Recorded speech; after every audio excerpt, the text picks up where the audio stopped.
Hey y'all, welcome and welcome back. I'm very excited to be doing another custom doll video with you guys today, and this time it is going to be an orange mushroom fairy. So this is the second part in a series of dolls that I'm doing that are rainbow fairy themed.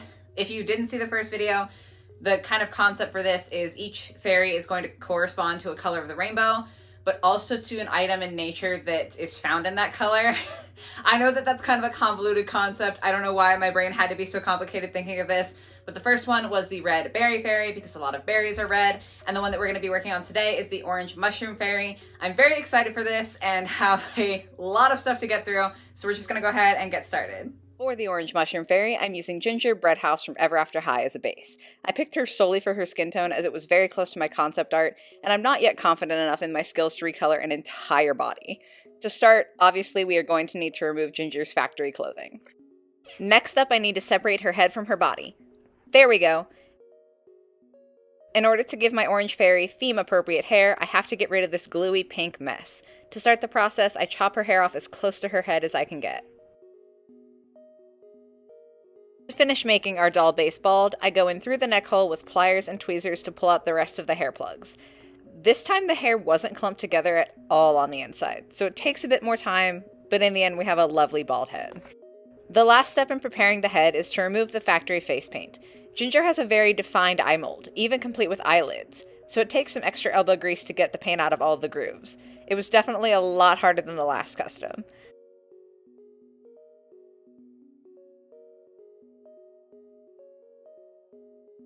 I also removed the pink paint from her scalp.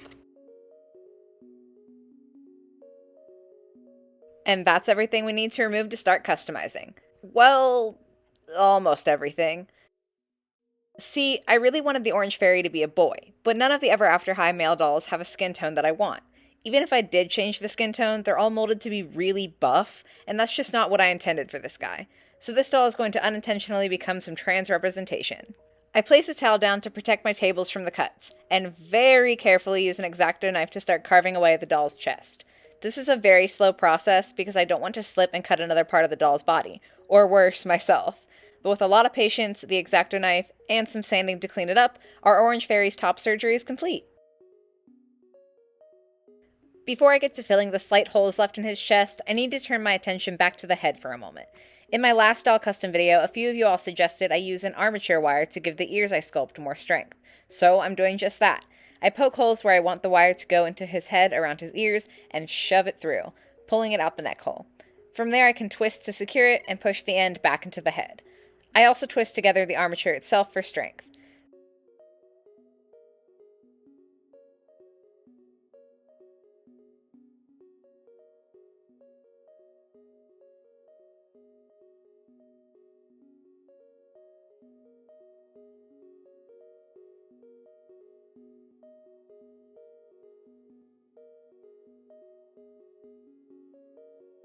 Rinse and repeat on the other side, and he's all prepped for some long, pointy fairy ears.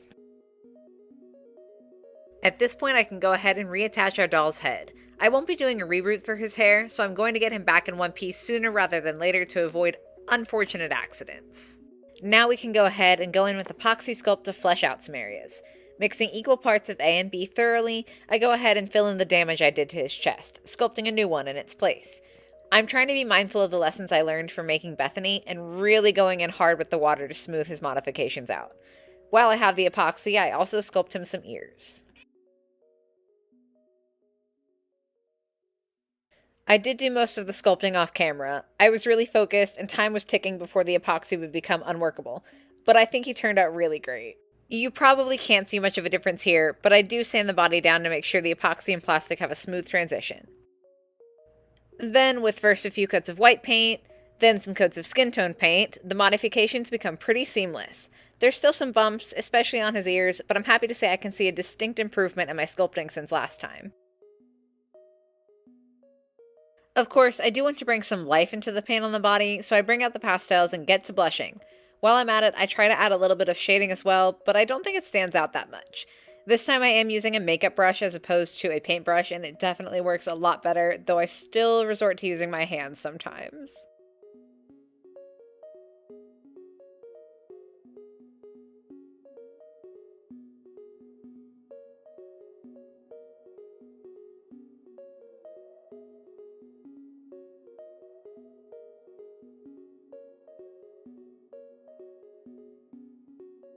I also go ahead and add his freckles now. I imagine our orange fairy to have freckles all over his body, so I take some slightly watered down brown paint and very gently flick it off a fan brush and onto his body with my finger. At some points, I also dab the brush itself carefully onto places that the random spray isn't covering to my taste. I end up with way more paint on me than he does, but his looks a lot better. Time to focus in on the face. I use more of the pastels to add a little bit of extra definition before moving on to watercolor pencils for the actual details. Sometimes I use the pencils dry, and other times I wet them to either use directly on the face or to make a pigment to pick up with a tiny little brush. I should mention the whole body has been sealed in Mr. Super Clear at this point, so that makes it a lot easier to begin building a face.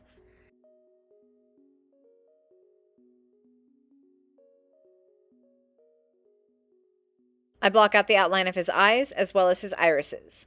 Ginger's more detailed molding really helps me have a solid guide to start with.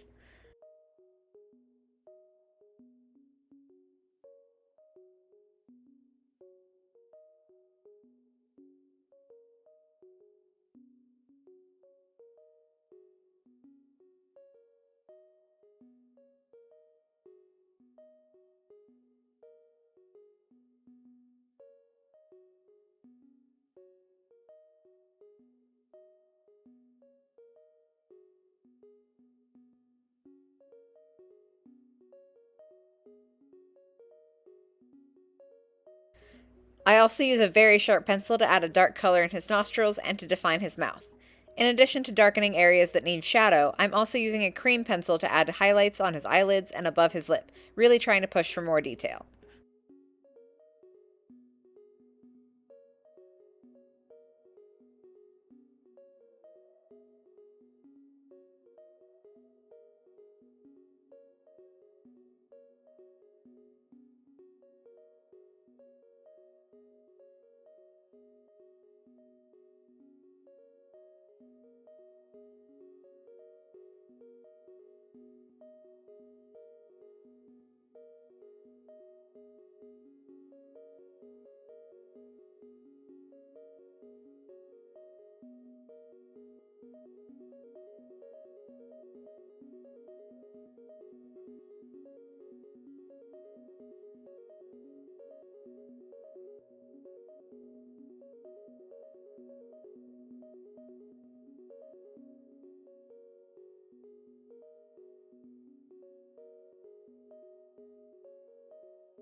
As a final step for this layer, I use oranges and brown to make a vague guide for where his eyebrows will go.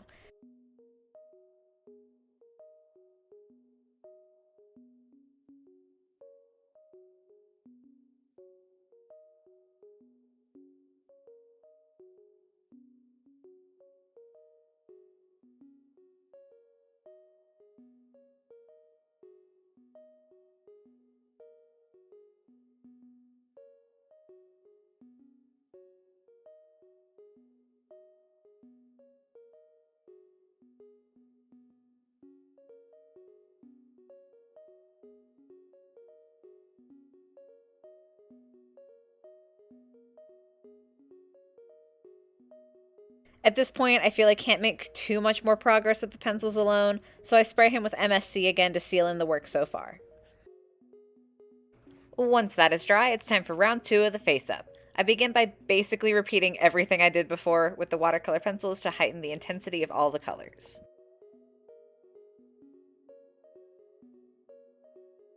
Then it's time to bust out the acrylic paints. I start off by adding the whites of the eyes, then go on to switch back and forth between paint and pencils for different details. I use paint to increase the opacity of his irises and also add the beginnings of pupils. I don't want him to have crazy eyelashes, so we will be skipping the falsies this time, but I do paint on some smaller lower lashes.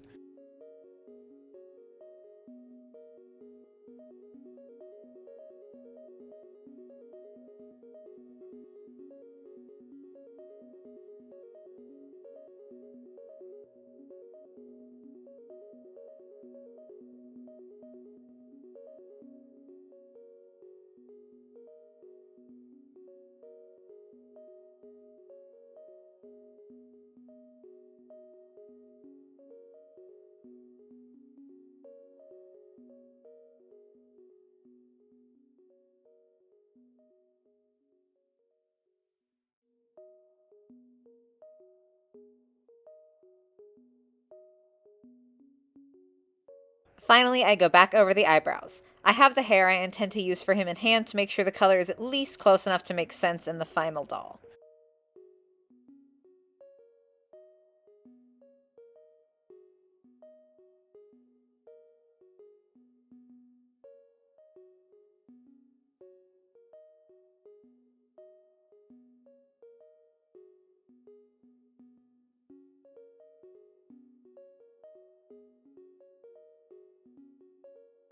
At this point, he's ready for another coat of MSC. His face-up isn't even done, but I already think he looks so good. For the third and final round of the face-up, it's all about adding details and finishing touches. I continue to build opacity, mostly in his eyes. I touch up his eye whites and irises, but the most important part is giving him proper pupils.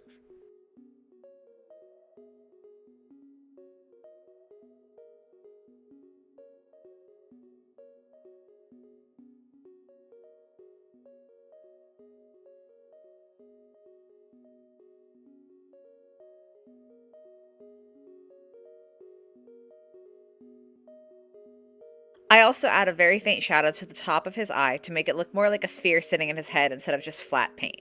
Then it's time to continue finessing the brows.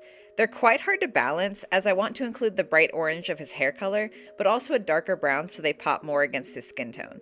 That color combo can look a little bit Halloweeny from afar with the brown edging into black, but I think in the end I managed to rein it in.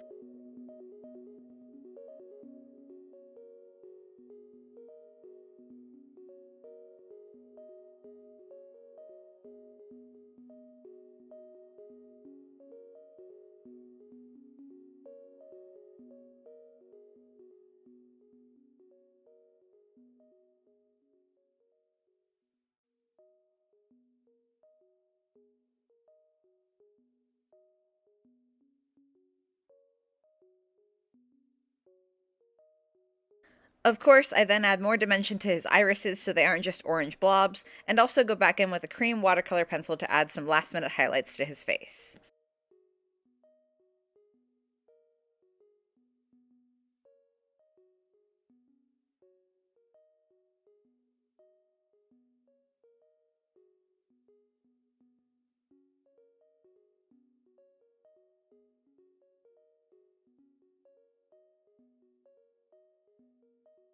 I always feel like a face, whether it's a doll's face or just a drawing, looks a little eerie until I add in the white eye shines. And then the face up is done. After the last coat of MSC dries, I use a nail polish top coat to add gloss to his eyes. And this is our Orange Fairy's final look. I adore how he turned out. Looking at him, I just can't believe that I managed to paint that. Now it's on to the hair. I wanted to try my hand at making hair wefts for this doll. Technically, this would probably be easier with yarn, but I have tried brushing yarn into hair before, and it's a disaster every time I do. So, wefts from doll hair it is. I'm just cutting small pieces of hair and gluing them to a plastic bag with Mod Podge. When they dry, I'll be able to peel them off.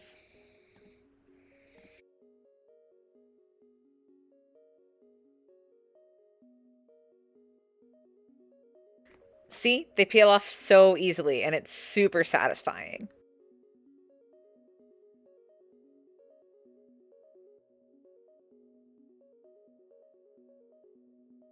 I then trim off the extra glue at the top to make them as streamlined as possible. After that, it's time to get them onto the doll's head. This is the result of try one. I swear I've seen customizers glue on hair wefts with just Elmer's glue, but I didn't feel mine were sticking very well. To be fair, they weren't placed very well either. I think using glue to make the wefts made the part that attaches to the head very firm, and what is really needed is for it to be flexible to easily mold to the doll's head. However, I've already made them, so I'm going to try to make them work. This is the result of try 2. I used hot glue to attach the wefts this time, and in some cases glued hair directly to his head. It's still not perfect, but it's a lot better. Let's see if a wash helps at all. Okay, and here he is after drying and getting a bit of a trim. His hair is actually a little different than in the concept art, but I like it. The top of his head is, admittedly, still pretty bad. That's going to be covered up by a hat, so for this doll I think it will be okay. I definitely think I prefer rerooting, and if I do attempt wefts again, I think yarn is probably the way to go, little as I want to admit it, but that's something to conquer another day. For now, let's get working on something very important for a fairy, his wings, or at least how they will be anchored to his back.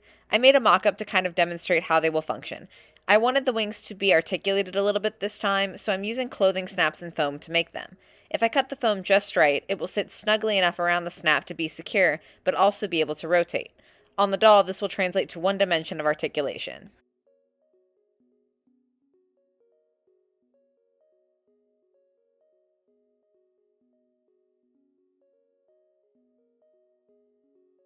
The snaps come in two halves, so first I'll be using epoxy glue to attach two bottom pieces to the doll's back. It's precisely here that I realize I should have worn gloves while using this stuff. Please be more careful than I am while crafting. Still, I managed to get the two snaps attached. It takes 20 to 30 minutes for the glue to dry completely, and then we can move on.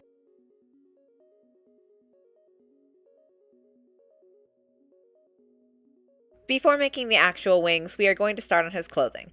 I wanted to attach the snaps first as a guide for where not to put clothes, but I'll save the wings themselves for later.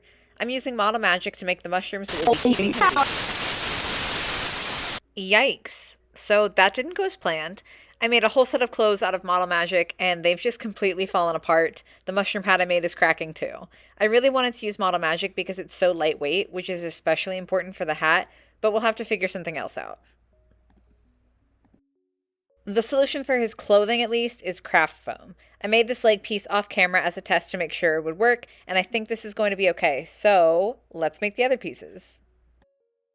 I start with a rectangle of foam, just to make sure I have the correct general size. Then I cut a bit, test it, cut a bit more, test it. You get the idea. I am working in random rounded shapes on the edge to make it look more organic and more like the mushrooms in my concept art.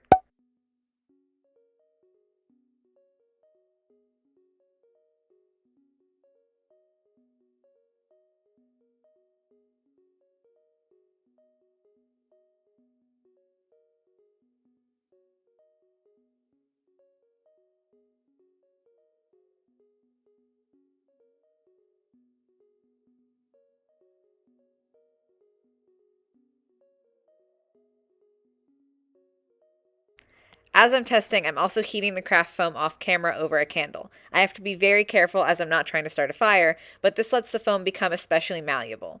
If I move from over the fire to holding it around the doll, it will form closer to the shape I want it in the end, meaning the embroidery thread that will lace his pieces together will have a much easier job.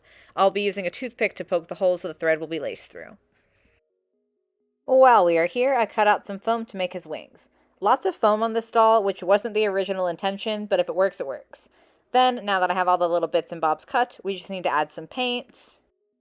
And they look a lot more mushroomy now. Of course, the next step is to put all of his clothes on. That's better. It was so tricky to tie everything together properly, but this honestly looks way better than I'd even imagined. I'm so happy.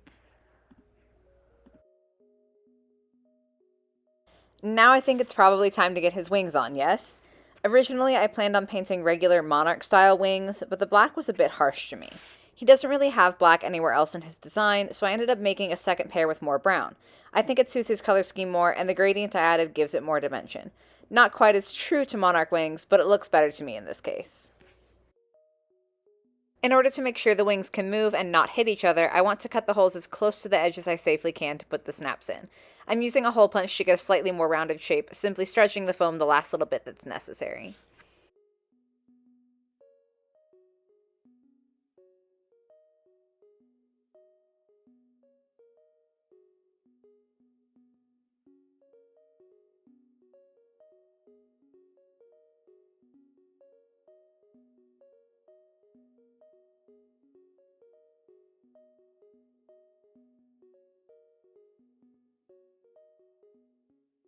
And it is at this exact moment that I realize the snaps I glued onto his back earlier are glued the wrong direction. The side against the doll is the side that the second half actually attaches to, effectively rendering them useless. I try once to see if I can just pop the snaps off, but the epoxy glue really did its job. The snaps also came with a third component, a little cover you can add to make it more visually appealing in clothing. In a bit of desperation, I stretched the wings over the half of the snap attached to his body and try to just pop the cover in. It doesn't fit with just one half of a snap, but in a very happy accident, this leads me to realize his wings can stay on just being looped over the half that's stuck to him. I'm not going to question luck like that, so I just pop his other wing on and call it a day. The articulation that I wanted still works, and that's all that matters to me.